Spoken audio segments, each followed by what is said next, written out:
Adjectives adjectives जो हैं ये जो नाउन या प्रोनाउन को मॉडिफाई करते हैं, यानी ऐड इंफॉर्मेशन करते हैं। दूसरे लफ्जों में ये डेकोरेशन का काम करते हैं, डेकोरेटर्स होते हैं, यानी लफ्जों को मजीद बेहतर खूबसूरत बनाते हैं। और ये जो है नाउन या प्रोनाउन को करते हैं, यानी सिंपली लफ्जों में नाउन को करते हैं, क्योंकि नाउन की जगह ही प्रोनाउन होता है। तो दूसरे लफ्जों में इस्म से रिलेटेड होते हैं। ये आपने ध्यान में रखना है कि जो इस्म है उसके मानी को जो बढ़ा रहे होंगे वो आपके एडजेक्टिव्स होते हैं। दे आंसर क्वेश्चन लाइक, ये फिर बताते हैं कि व्हाट काइंड, वो जिनके जो इस्म है वो नाउन है, वो किस किस्म का है, कौन सा है या कितना है तादाद में उसका, या मिकदार तादाद में कितना है। तो एडजेक्टिव जो है वो दो तरह से होते हैं, मतलब उनकी प्लेस जहाँ पे वो इस्तेमाल हो रहे हैं जुमले में, उस वजह से दो कैटेगरीज होती हैं इनकी। एक होते हैं एट्रीब्यूटिव पोजीशन में होते हैं और एक होते हैं प्रिडिक्टिव पोजीशन में होते हैं। तो एट्रीब्यूटिव जब होती है इनकी तो ये एट्रीब्यूटिव एडजेक्टिव्स कहलाते हैं, प्रिडिक्टिव एडजेक्टिव्स कहलाते हैं। Placed before the noun, for example ancient emerald forest, ऐसे एंशिएंट फॉरेस्ट। तो ये ना ओल्ड मैन, मैन से पहले लगे रहते हैं। और प्रिडिक्टिव जब होते हैं प्लेस्ड आफ्टर लिंकिंग वर्ब, यानी ये जुमला इसमिया जो होता है स्टेटिव वर्ब होते हैं, जहाँ पे यानी एक्शन नहीं बताया जाता वहां पर इस्तेमाल होते हैं। जब जैसे the first was ancient she is beautiful, तो यहाँ पे जो ब्यूटीफुल है वो शी को क्वालिफाई कर रहा है, उसके बारे में इंफॉर्मेशन का इजाफा कर रहा है, उसके बारे में बता रहा है। तो शी इज ब्यूटीफुल, ब्यूटीफुल जो है वो इज जो है वो लिंकिंग वर्ब है, उसके बाद है, और इसको प्रिडिक्टिव जो है एडजेक्टिव कहते हैं। अगर नाउन से फौरन पहले हो तो फिर तो एट्रीब्यूटिव हो गया, और अगर वर्ब जो लिंकिंग वर्ब है उसके बाद हो, यानी एक्शन वर्ब में बात नहीं हो रही, तो फिर प्रिडिक्टिव होते हैं। द ऑर्डर ऑफ एडजेक्टिव, इनकी तरतीब का भी बहुत अहम से अच्छे से ख्याल रखना होता है। उसके लिए आगे पीछे आप गलत नहीं करना, आपने जो है इसकी तरतीब याद करने के लिए आपने ये याद कर लें, ओ सास, यानी पहला पहला लेटर लें, ओ एस ए एस सास डॉट कॉम, COM ये हो जाएगा ओ सास डॉट कॉम। एक एक्रोनिम बन जाएगा, एक नेमोनिक बन जाएगा, इसको याद रखें। और ये सारे जो है आपको फिर तरतीब याद रहेगी। अच्छा, सबसे पहले जो है आपका जो ओपिनियन होता है वो आपने पहले लिखना है, उसके बाद फिर साइज है, नहीं है अगर फर्ज करें ये ओपिनियन साइज है और मटेरियल है तो फिर भी तरतीब यही लेनी है कि ओपिनियन पहले साइज और उसके बाद मटेरियल। यानी ये जो मटेरियल है या ओरिजिन है या कलर है वो इसम के करीब रहेंगे और ये वाले इसम से दूर रहेंगे। यानी ये ओपिनियन जितना इसम पहले, जैसे ब्यूटीफुल गर्ल है या ब्यूटीफुल टेबल है, ब्यूटीफुल, अब वुडन है तो वो ब्यूटीफुल वुडन, ब्यूटीफुल टेबल नहीं, वुडन जो है वो टेबल के करीब रहेगा। यानी ये चीज आपने ध्यान में रखनी है कि कौन सा टेबल जो इसमें उसके करीब रखना है और कौन सा दूर करना है। सबसे दूर इस अगर सातों आएंगे तो फिर सबसे दूर ये रहेगा, फिर सबसे करीब ये मटेरियल वाला रहेगा, उसके बाद ओरिजिन, उसके बाद ऐसे ही ये सारा चलते जाना। इसके बाद एडवर्ब्स, द वर्सटाइल मॉडिफायर्स होते हैं ये, यानी उसकी निस्बत ज्यादा मॉडिफायर, वो तो सिर्फ नाउन के साथ रिलेटेड था, यानी एडजेक्टिव या नाउन की जगह, मतलब प्रोनाउन को नाउन ही की मिसाल, मतलब तो वही नाउन ही होता है। तो ये जो है ये वर्सटाइल हैं, ये ज्यादा हैं, ये मॉडिफाई करते हैं वर्ब्स को, एडजेक्टिव्स को, और अदर एडवर्ब्स को मॉडिफाई करते हैं। और ये हमेशा जवाब देते हैं how, when, where, to what extent. इन चार लफ्जों को आप याद रख लें, इनका जो जवाब मिलता है वो एडवर्ब होता है, how, when, where, to what extent. अच्छा ये देखें, he ran quickly, he ran how quickly, how का जो आंसर है, जो वर्ड आंसर है वो जो है। अच्छा यहाँ पे ना बच्चे ये समझते हैं कि ये पता नहीं सवाल लगा। देखिए आप यहाँ पे पढ़ते हैं ही रैन क्विकली, आपको ये ज़हन में आता है, आप सोचते हैं कि ये जो एल वाई वाला लफ्ज है क्विकली है और ये वर्ब के माने में इजाफा कर रहा है तो एल वाई भी है, तो मुझे लगता है कि ये जो है एडवर्ब है। अब आपको ये आपकी सोच आ गई है, अब उस सोच को परखने का, श्योर करने का भी कोई तरीका होता है। तो बस ये सवाल फिर बना के पूछेंगे तो आपको पता चल जाएगा कि हाँ श्योर, अगर तो वैसे जवाब मिल जाएगा तो आप श्योर हो जाएंगे कि ये ऐसे है। ये चीज समझानी है।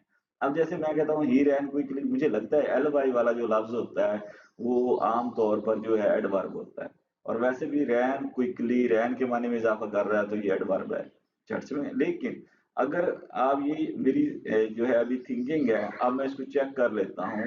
तो ही रैन हाउ, तो यहाँ से ये he ran when, he ran how, he ran where, he ran to what extent. तो क्विकली जो है ही रैन हाउ, तो मैनर के लिए तो मैं इसलिए ही ran how, he ran quickly. तो अब मैं ये कहूंगा कि ये जो क्विकली है ये एडवर्ब है, क्यों, वर्ब के माने में इजाफा कर। अच्छा, modifying an adjective, the sunset was incredible beautiful, beautiful to what extent incredible, यानी ये एडजेक्टिव होता है ब्यूटीफुल। देखिए सनसेट वाज ब्यूटीफुल, जैसे शी इज ब्यूटीफुल, ये ब्यूटीफुल जो है ये प्रीडिक्टिव एडजेक्टिव के तौर पर इस्तेमाल हुआ है यहाँ पे, यानी ये लिंकिंग वर्ब है, स्टेटिव वर्ब है, और उसके बाद जो है ब्यूटीफुल लगा हुआ है। अच्छा, ब्यूटीफुल का जो मानी को इजाफा कर रहा है, ब्यूटीफुल तो है लेकिन इनक्रेडिबल ब्यूटीफुल है, यानी बहुत ज्यादा, टू व्हाट एक्सटेंट है, यानी तो ये जो इनक्रेडिबली है, इनक्रेडिबली ये आपका एडवर्ब है। क्यों, जो एडवर्ब वर्सटाइल मॉडिफायर हैं, ये वर्ब को के मानी को भी इजाफा करते हैं, उसके बारे में इंफॉर्मेशन को बढ़ाते हैं, एडजेक्टिव के बारे में इंफॉर्मेशन को बढ़ाते हैं, और खुद एक और एडवर्ब के बारे में भी कर देते हैं। Modifying an adverb, he spoke quite softly, to what extent quite softly, ये softly जो है he spoke softly, उसने ऐसा से बात की, यानी soft जो है speak के माने में इजाफा करेगा softly, और ये softly to what extent, तो ये जो एडवर्ब बना पड़ा है इसके माने में जो इजाफा कर रहा है वो फिर आपका वो भी एडवर्ब होता है। यानी ये एडवर्ब खुद यानी डेफिनेशन के हिसाब से उसके एडवर्ब के मानी को ही बढ़ा रहा है।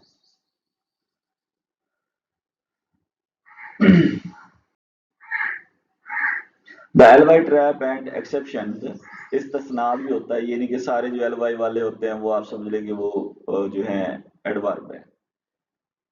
Well many adverbs end in L Y, ज्यादा एडवर्ब जो होते हैं वो एल वाई पर एंड होते हैं, quickly, happily, not all do, सारे नहीं है, सारे मतलब conversely some words ending in L Y are actually adjectives, कुछ एडजेक्टिव्स भी के तौर पर, जैसे friendly, lonely, lovely, silly, he was friendly man, यानी यहाँ पे फ्रेंडली जो है वो एडजेक्टिव का काम कर रहा है, यानी ये नहीं कि एल वाई है तो एडवर्ब हो गया। अच्छा, to make this an adverb you must say he spoke in friendly manner, अब यहाँ पे वही वही जो एल वाई वाला वही वर्ड है वो अब एडवर्ब का काम कर रहा है। फ्लैट एडवर्ब्स होते हैं, यानी ये जैसे एल वाई वाले थे तो ये फ्लैट है, इनमें एल वाई नहीं होता है, तो फास्ट है, हार्ड है, हाई है, लेट है, इनको भी याद रहे। He runs how, he run fast, he runs how, he run fast, तो फास्ट साफ एडवर्ब है क्योंकि हाउ का जवाब है, और ये फास्ट जो है इससे वर्ब के माने में इजाफा कर रहा है, फास्टली नहीं बोल देना। ये भी याद रखें कि ये फ्लैट एडवर्ब्स हैं। The LY trap, degrees of comparison होती हैं एडजेक्टिव्स की, और वो भी देख लें आप कैसे होती हैं। Both adjectives and adverb change from form to show intensity, ये दोनों के लिए होता है। तो ये पॉजिटिव या बेसिक कंपैरेटिव, जब दो या दो चीजों में आपस में मुकाबला करना हो, सुपरलेटिव जब होता है तीन में किसी एक को बताना हो कि ये सबसे बेहतर है, ये गई गुजरी है, या फिर ज्यादा में ग्रुप में हो, यानी तीन हो, तीन चीजें। तो जैसे ब्राइट है एडजेक्टिव में, ब्राइट, ब्राइटर और ब्राइटेस्ट। एडवर्ब के मानी में जब एडवर्ब के लिए होगा क्लियरली, मोर क्लियरली और मोस्ट क्लियरली, ये इधर ऐसे बनेंगे, एडवर्ब भी डिग्री बताएंगे और एडजेक्टिव भी डिग्री बताएंगे, किस हद तक, यानी वो जो इसम है या वर्ब है। Noun use ER or EST for short words and more or most for the long words. Never double, avoid more brighter. अच्छा, ये आपने जैसे ब्राइट है छोटा लफ्ज है तो उसके साथ आपने जो अगली डिग्री बनानी है वो या तो ई आर लगाना है, अगली डिग्री बन जाएगी कंपेरेटिव, और फिर ई एस टी लगाएंगे तो सुपरलेटिव, ब्राइट, ब्राइटर, ब्राइटेस्ट, यानी ई आर और ई एस टी से बन जाती हैं। लेकिन अब ये नहीं कि आपने फिर इधर ई आर भी लगा दिया और इधर मोर भी लगा दिया, ये इससे अवॉइड करना है, दोनों नहीं लगा देने हैं। और जो है लॉन्गर वर्ड जैसे ब्यूटीफुल है तो उसके साथ आपने ब्यूटीफुलर और ब्यूटीफुल एस्ट नहीं लगाना, वहां मोर या मोस्ट इस तरह के लफ्ज इस्तेमाल करने हैं, बड़ा लफ्ज है तो। Adding color without clutter to make descriptions vivid. Follow these two professional tips. Avoid weak qualifier. ये भी याद रख लें कि जो क्वालिफायर वीक होते हैं ये बहुत ज्यादा इस्तेमाल ना किया करें, जैसे very, really and basically often dilute your colour. ये नहीं कि बोलना आपने द वेरी कोल्ड विंड, बल्कि आप बोले द piercing विंड, यानी हड्डियों तक पहुंच रही थी। मतलब आप वेरी कोल्ड क्यों बोलते हैं, आप पीरसिंग बोल देना, अवॉइड करें वेरी से, ये फिर बच्चों वाली राइटिंग लगती है ना तहरीर, अगर आपने अच्छा लगे। Show don't just tell. Instead of using an adjective to label an emotion, use adverbs to describe the action. He was angry, ये ना कहें, बल्कि आप यूं कह दें he slammed the door violently। अब यहाँ से पता चल जाएगा कि वो एंग्री था, और वो एक नक्शा भी बन जाएगा। तो इस चीज़ों का ख्याल रखें, एडजेक्टिव और एडवर्ब का थोड़ा इनको अपनी राइटिंग का हिस्सा बनाएं, तो आपकी तहरीर थोड़ी एक्सपर्ट लेवल पे चली जाएगी।